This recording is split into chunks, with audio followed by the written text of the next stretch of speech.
Welcome back to our study on the book of Romans. This is the Romans Education Part 1.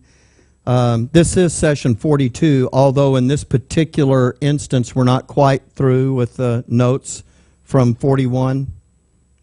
Maybe more accurately, we're not quite started with the notes from 41, but it's session 42, and we'll get through all those notes. So, but yeah, I think that now that we've set all of this up, the thing to understand is that what is this talking about when it's saying, it feels like it's moving again, but okay, I'll just leave it alone. In honor, preferring one another. What is that talking about? And give me that next slide, Trent. This is the part that we want to focus on now. I think almost everybody kind of understands that, but I want to show you, first of all, before I look at the word honor, I want to talk to you about the prepositional phrase, in honor, preferring one another, not with honor, preferring one another. The difference is who it is that's being talked about. If you're doing something with honor, that's how you're doing it. But if you're doing something to someone else in honor, that's talking about how you're dealing with them, in other words. Do you see the subtle difference there? And so now let me take you to George Crabb in his book on synonyms. He says, honor, as applied to persons, is mostly an outward act. Then he takes another synonym and he says, to reverence is either an act of the mind or the outward expression. We honor our parents by obeying them. That's the way he illustrated that. But when you honor someone, the thing I'm trying to get to here, instead of just saying reverence one another, see, now it's going down under my chin. I don't know what's going on with that. So when he says it's mostly an outward act, what I'm trying to get to us is to say it's not enough to look at each other and simply say, oh, you know what? I really do think about this person in a certain way. That has to show up in our conduct and behavior. Are you with me there? And that's the reason that I'm emphasizing the part that George Crabb wrote in his book. And so to get at what verse 10 is really driving at, we have to understand that that's the sense that we have to have, that we're actually doing something about this. Now, give me that next verse, please, Trent. In honor, preferring one another. Now, the way most of us think about the word prefer is we say, I prefer vanilla ice cream over chocolate or something like that. Like we think prefer is to choose. But just as you have discovered on many words in your Bible, the word prefer has more than one definition to it. And so I want to show you this. First, the Oxford English Dictionary says, and by the way, I'll tell you why I keep going back to the Oxford English Dictionary, because it retains the original meanings of these words, and as the years go by, they only add the new meanings. They don't replace the old ones. So if you were to buy a complete Oxford English Dictionary, it would come like a set of encyclopedias. Now, I don't own a physical set, but someone very kindly bought me the thing on disc that you load into your computer, and it takes 2 discs to get it in there. And it said, it was the new updated, and they've added like 7,000 more. Okay, never mind. Anyway, prefer means to promote to a prestigious position. And let me give you George Crabb's words on this. The words encourage, advance, prefer, promote, and forward all speak to using one's influence to the advantage of an object. Only they differ in circumstances and mode of action. Now, we covered this before, so I'm not doing it again. You understand, let's take the word encourage. You can encourage people to do something. It doesn't mean it's necessarily a good thing. When I was a kid, I had my buddies try to encourage me to do something that was going to get me in trouble. But to prefer, I'm sorry, I keep feeling it. Just leave it? Okay, all right. It's hard to do now. But when you prefer someone, well, let me give you this lesson. To use one's influence to the advantage or promotion of another. That is the godly labor. In honor, preferring one another. And that means that we are now treating each other. But look, that's not out of a context. Because I can't help it. It feels like it's falling below my chin. Really? It's not?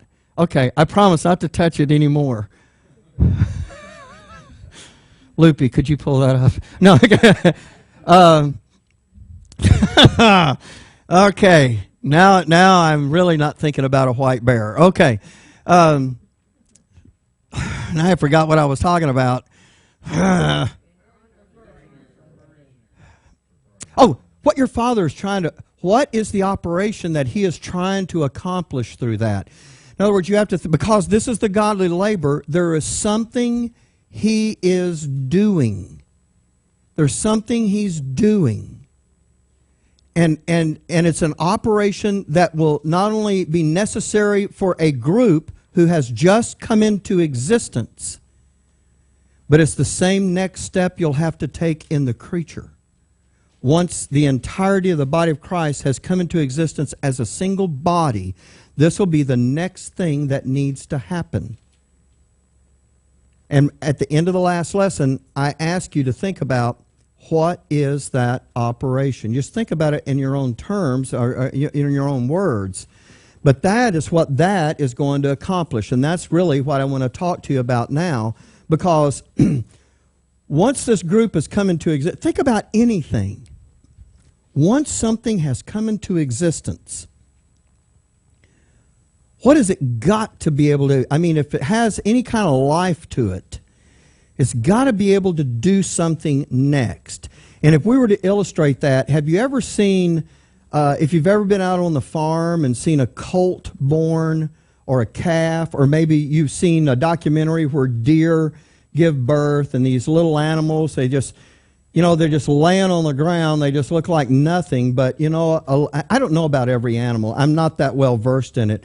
But a horse, when a colt is, when it's born, it just within minutes, it's doing something. Standing up on its own and running around, and all of that is taking place because of something within it. He's getting stronger. He is being strengthened. He is being strengthened from within himself. Now you might say, oh yeah, but you know what? He's getting nourishment from his mother. Well, you guess what? You're going to get a nourishment too. And where's that coming from? Well, I left my Bible out here, but you know what's from the Word, right? And because of that Word working in this body, then we are going to be strengthened within ourselves. If that doesn't happen, but if any newborn isn't able to strengthen in and of itself, what's going to happen to it? It's going to die. That's the natural next step that has to happen with us. Now, I know when I talk about this, you say, oh, well, that's just kind of simple. Well, it is, but those are steps that we have to take on purpose. See, when you were born as an infant, you know what? You began to grow and strengthen, and you began to observe things and use your hands and put everything you could touch in your mouth, and just part of what it was. And that happened to you because you functioned normally. Well, this is going to have to be done on purpose. This is not going to be something that just happens automatically. I'll guarantee you, when the entirety of the body of Christ gets up there, and everybody's not going to be walking around going, hey, you know what? We need to operate as one body up here. There's some things that are going to happen in order, and there's some offices that are going to have to be discharged up there in order for that to happen. Okay, so I'm going to give you a verse here, Ephesians 4, and I don't mean to jump you way ahead, but in Ephesians 4 it says, from whom the whole body fitly joined together and compacted by that which every joint supplieth, according to the effectual working in the measure of every part, maketh increase of the body unto the edifying of itself in love. Now, I know there's a whole lot jammed in here, and you may look at that and go, gosh, I got lost about the second curve in that verse. That's okay. We'll get to this. But here's what I want you to know is two quick things. First of all, it says, the whole body fitly joined together and compacted. And that happens, look how that happens, by that which every joint supplieth. Where's the joints of your body? It's inside, isn't it? There is something the joints of the body are supplying that results in the whole body being fitly joined together. Fitly joined together? What does fitly say to you? Fitly joined together. Properly joined together, right.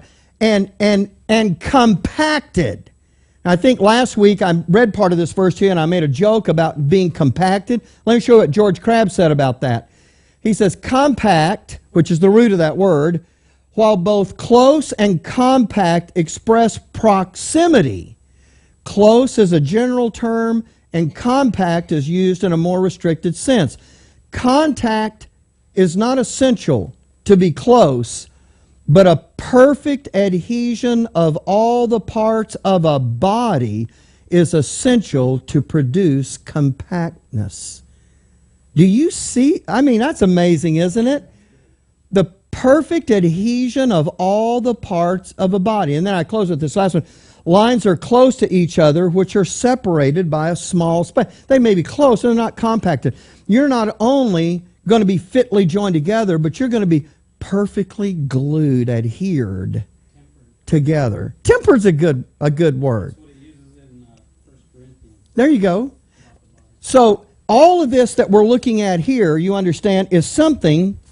Now, the actual session 42 notes. So once we see this phrase, in honor, preferring one another, that means that we are, in our conduct and behavior, going to now start promoting or advancing or increasing, or let me use this word we came up with, strengthening this body from within by this action of preferring one another. And to prefer is what? To advance or promote, and that's not just for no reason. In other words, you can't just, look at Francis and say, oh, you know what, I really like your house. You may, but that's not what it's talking about. That's not how you're talking about dealing with Francis.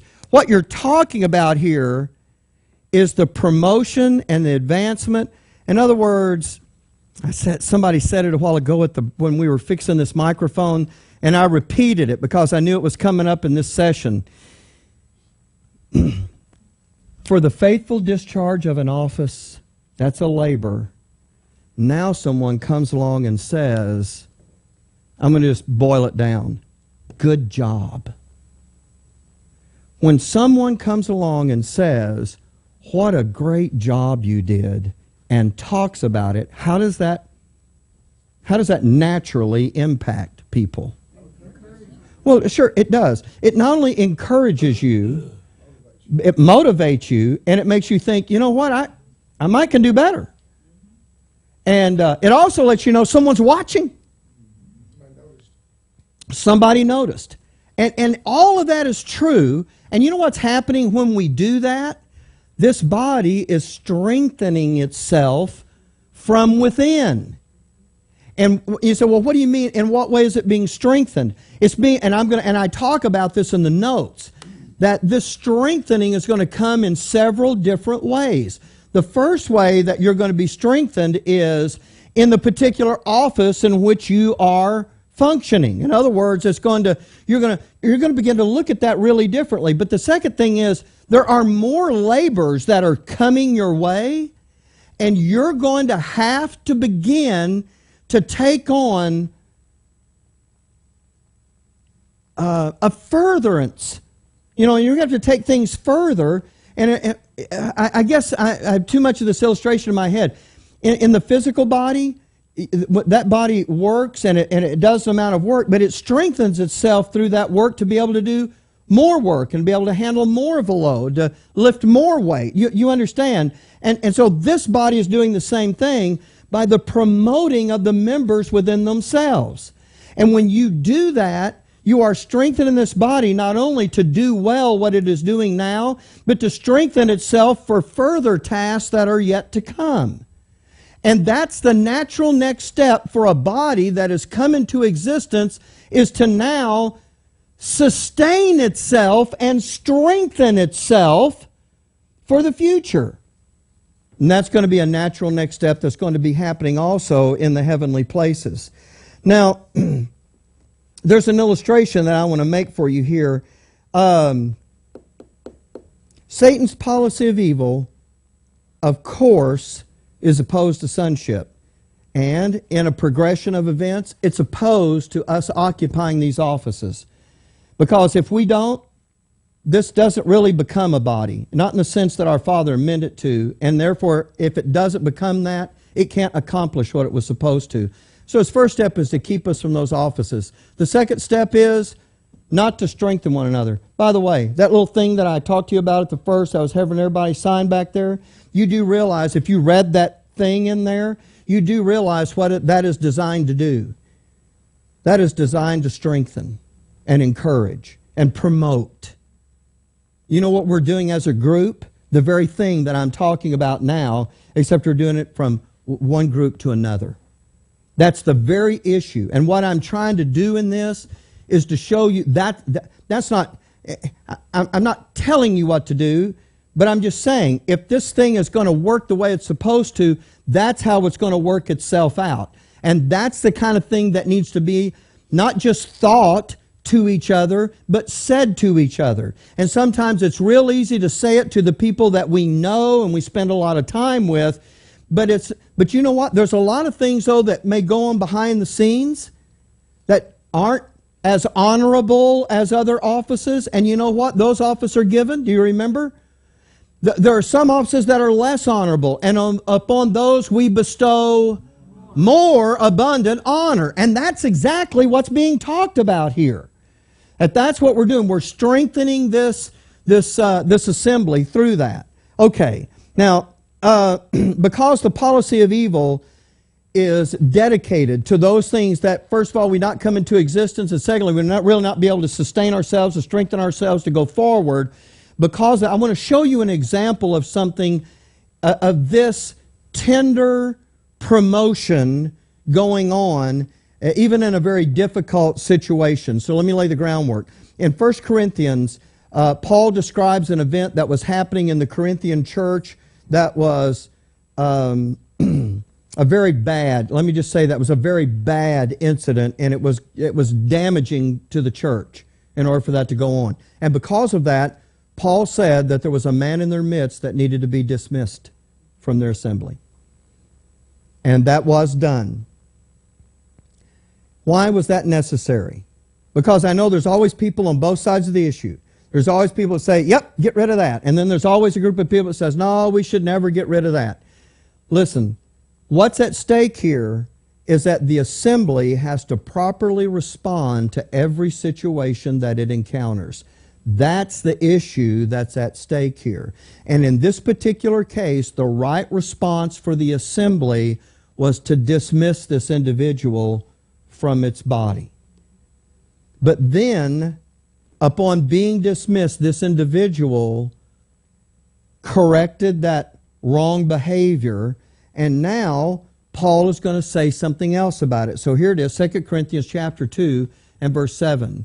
So that contrariwise, you ought rather to forgive him and comfort him, lest perhaps such a one should be swallowed up with overmuch sorrow. Wherefore I beseech you, that you would confirm your love toward him. See, they didn't quit loving him, but there was a right response on the part of the assembly. Now that things have changed, there's another right response on the part of the assembly. Verse 9, for to this end also did I write, that I might know the proof of you, whether you be obedient in all things. To whom ye forgive anything, I forgive also. For if I forgave anything, to whom I forgave it for your sakes, forgave I it in the person of Christ. And here's the part I'm trying to get to, verse 11.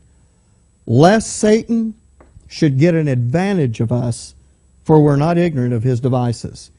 In other words, the adversary is looking to get this group to make decisions outside of the wisdom that is being given to us so that he might gain an advantage of us. And if he can do that, I mean, he's been pretty successful in the past. Paul said, all those that are in Asia have forsaken me. Satan got an advantage of them. And that is always a danger that can happen to a body as Satan seeks to undo that. And so here's the part that I'm after, that we make sure that we understand. That in verses 3 through 8 we had a form of doctrine. We learned the thinking, the living, and a labor that is specific to bring us into existence as a body by the selfless love that we have and the body attributes that we exhibit.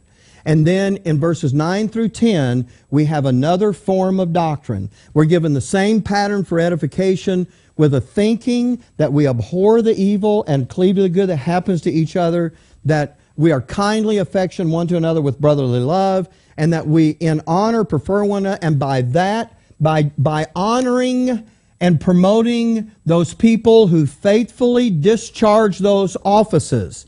You understand, if you're operating in an office, it's not your job to toot your horn, but it is the job of the rest of the assembly to recognize what is being done by the other members of the assembly and strengthen the entire assembly by promoting and advancing them. You understand? In honor. That, that we talked about, that outward act. Okay? And that strengthens the whole assembly. Can you imagine what would happen to any group that these things were really at work in? I mean, it would be difficult to tear that group apart. And it better be, because chapter 13 is coming. When the adversary gets the green light, we've got to be ready for that. So those are the things that these first two are setting forth for us.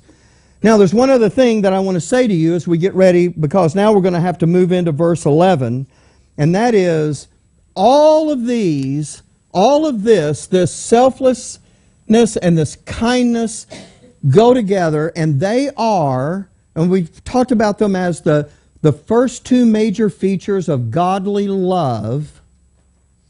That means that's the way we value and esteem each other. That's the way we view each other. And we don't just think about it, but it shows up. And it's out of that love and out of what we understand this body to be that we discharge those labors properly.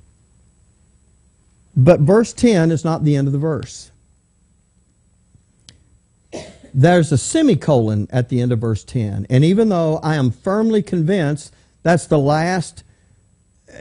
godly labor and the last component in this edification, there's more to the sentence than that, which means a semicolon, it means something else is connected to this. Yes? And that's where we're going to go when we come back now and pick this up in the next session beginning in verse 11. So we'll stop here, take a break, and then we'll come back and we'll start session 43.